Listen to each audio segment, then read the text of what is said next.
မင်္ဂလာပါငါတို့ချစ်သူတွေရနေပြီးတော့ရင်ကြိုးဆိုပါတယ်အခုအမပြပေးမယ်ပတ်တန်လေးရကြတော့ရင်မတို့ကုတ်ကော်လန်လေးကိုမှအောက်ကခရအောင်ဝဲလေးနဲ့အဲ့ဒီ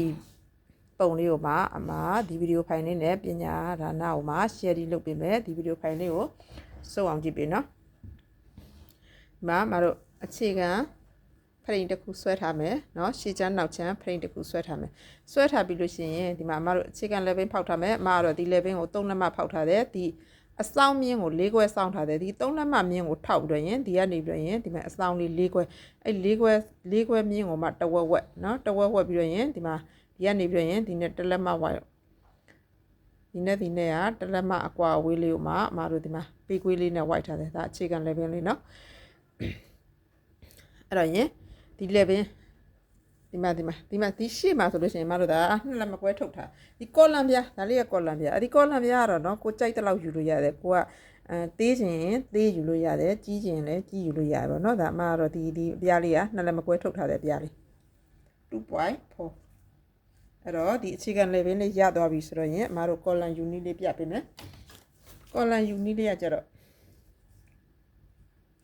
သူ့ဒီကတစ်ချက်တန်းဆွဲထားလိုက်ရနေပြီးတော့ရင် 0.4 เนาะဒီစိတ်လောက်ချက်အဲ့ဒါကိုဒီ level လေးနဲ့တဲ့တဲ့လေးဝိုက်လိုက်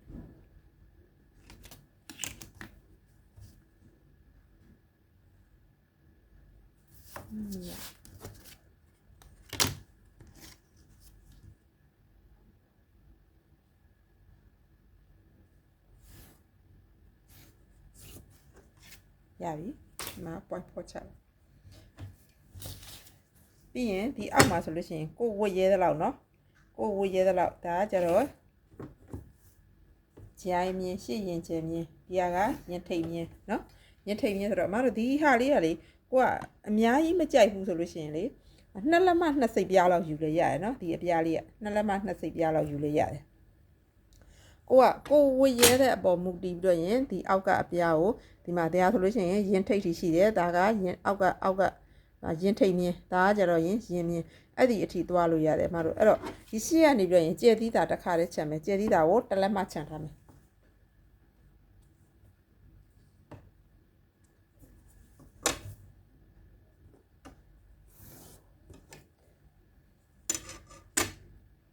ကိုကဟိုက်တာကြိုက်တယ်ဆိုလို့ရှိရင်ဒီမှာဒီရင်ထိတ်ထိသွားလိုက်ရင်ထိတ်ထိမသွားခြင်းပဲနဲ့ရင်ပတ်လုံးဒီထိသွားခြင်းနဲ့ဆိုရင်တမဒီမှာဒီနောက်လောက်အပေါ်လက်မဝက်လေးတက်လိုက်နော်ကိုကအဲ့လောက်မကြိုက်ဘူးအဲ့လောက်လည်းမဝတ်ရဲဘူးဆိုလို့ရှိရင်ဒီအပေါ်ကမဂျိုင်းမြင်းနော်ဒီဂျိုင်းမြင်းထိသွားလို့ရတယ်တမတော့ကိုကဒီရင်ထိတ်ရဲ့အပေါ်မှာအပေါ်လက်မဝက်တက်တဲ့ဟာလေးနဲ့သွားလိုက်မယ်ဒီမှာကိုကအခုနှစ်လက်မနှစ်စိတ် 2.2 အဲ့ဒါလေးနဲ့သွားမယ်ကော်လန်လေးကိုမှ 2.2 ယူရရင်အောက်ကကိုချမဲ့ရင်ဘတ်ဒီမှာဆွဲလိုက်တယ်နော်ဆက်လိုက်တယ်ဒါလေးကကြတော့ဒီအကျယ်လေးက 2.2 နော်ဒါရသွားပြီဒီမှာဒီဟာလေးကတစ်လက်မဒါလေးကကျယ်သီးတာလေးနော်တစ်လက်မဒါဆိုလို့ရှိရင်မတို့ဒါခြေချမ်းလေးပြီးသွားပြီနော်ခြေချမ်းလေးပြီးသွားပြီဒီအင်ဂျီလေးကငါတို့ကအောက်မှာကျတော့ခရောင်လေးပါတယ်ခရောင်လေးပါတော့ရင်မတို့ဒီခါအောက်မှာဆိုလို့ရှိရင်ကိုကဘယ်လောက်ယူမှာလဲ၄ခွဲအော်၅လက်မเนาะဒီခါအောက်ကမြင်းကိုမှကိုယူချင်တဲ့လောက်ယူလို့ရတယ်အဲ့တော့ရင်ဒီမှာဒီခါအောက်တရားဆိုလို့ရှိရင်မအဲ့အင်ဂျီလေးဆိုလို့ရှိရင်၄ခွဲယူထားဒီခါမြင်းအောက်ကိုဒါလေးကခါမြင်းအောက်ကိုခါမြင်းကဖြတ်မှာဖြစ်တဲ့အတွက်ကြောင့်ဒီမှာခါမြင်းကိုမှအပေါ် 0.2 လေးတက်ပြီးရင်ဖြတ်လိုက်တယ်ဒါလေးဒီဖြတ်ပြရမယ်ပိုင်းလေးเนาะအဲ့တော့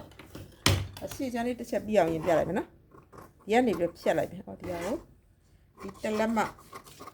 ဒါဒီကျယ်ဒီထပ်ချန်ထားတာလေးမရှေ့ချမ်းလေးကိုအရင်ပြလိုက်မယ်ဒီလိုလေးဖြစ်သွားမယ်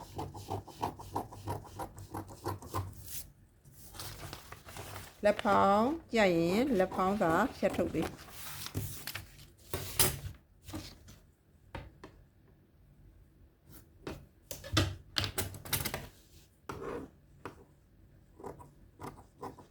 လက်ပင်းလေးကဘေးသုံးလက်မှဖောက်ထားတယ်အဆောင်လေးက၄ခွဲ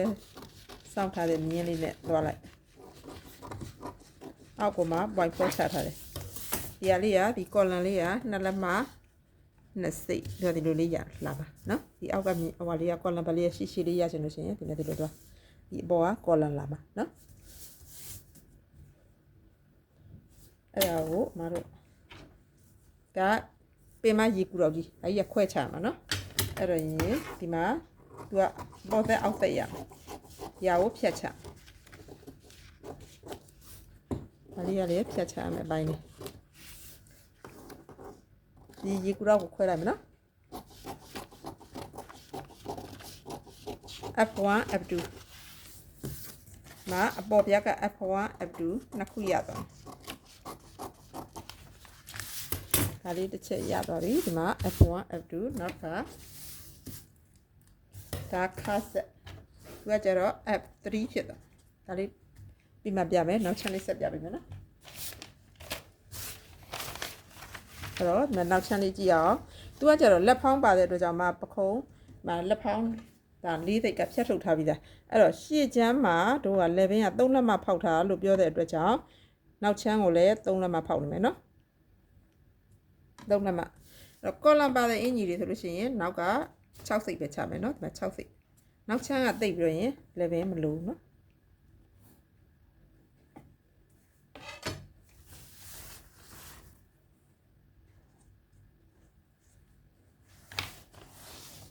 ဒါဆိုလို့ရှိရင်ဒါနောက်ချမ်းလေးပြီးသွားပြီဘေးကို3လက်မဖောက်တဲ့ရှည်ချမ်းနဲ့အတူတူအောက်ကို 0.6 เนาะကောလမ်ပါတဲ့အင်ဂျီတွေဆိုလို့ရှိရင် 0.4 0.6 အဲ့လောက်ပဲဆင်းပေးဒါရသွားပြီလေဘင်းပေါက်လေးဒါညှက်ထုတ်လိုက်ပြီ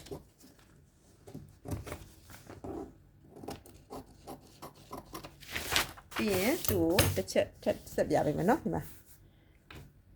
ရှည်ချမ်းမှာ 0.2 စားတယ်လို့နောက်ချမ်းမှာလည်းဒီ 0.2 လေးတစ်ချက်စားပြီเนาะ0.2ဒါခါမြင်လေးเนาะခါမြင်အောင်ကိုမတို့4ခွဲor 5လက်မเนาะမကတော့4ခွဲပဲထားတယ်ဒီ customer ကျတော့ခါရန်ရှီယာမကြိုက်ဘူးလို့ပြောတဲ့အတွက်ကြောင့်မကျတော့4ခွဲပဲထားပေးရเนาะ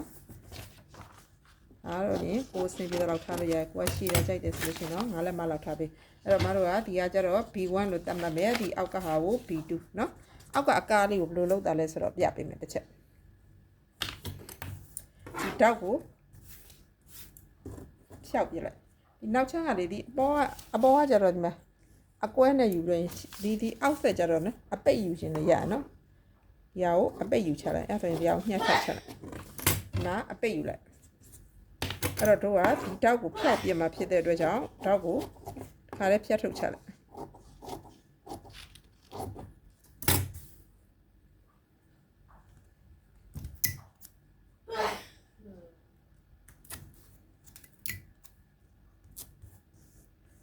ဒါက B1 B2 เนาะဒါ B2 အတွက်အကားလေးပြပေးမယ်။ तू ကတော့နောက်မှာရောအကားလေးထည့်ပေးထားရဲ့ဒီအင်ကြီးလေးရလေ။ဒါလေးကိုခွဲကားလုပ်လိုက်။ပိတ်စပေါ်မူတည်ပြောရင်ဒီဟာကျတော့ကိုကားချင်တော့ကားလို့ရတယ်ဒါလေးကပိတ်စကိုအပြတ်မညက်ဘူးเนาะနည်းနည်းလေးကားလို့ရတဲ့အနေထားလေးကိုမှကားလို့ရတဲ့အနေထားလေးပဲတို့ဖြတ်လိုက်မယ်။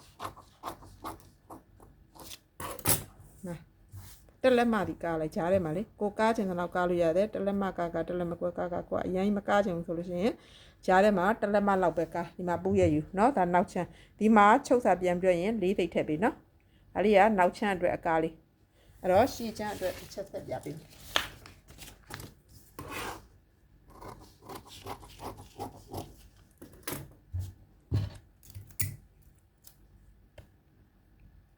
ရှည်ချမ်းလည်းအတူတူပဲเนาะအဲ့လိုပဲခွဲကားလို့ရ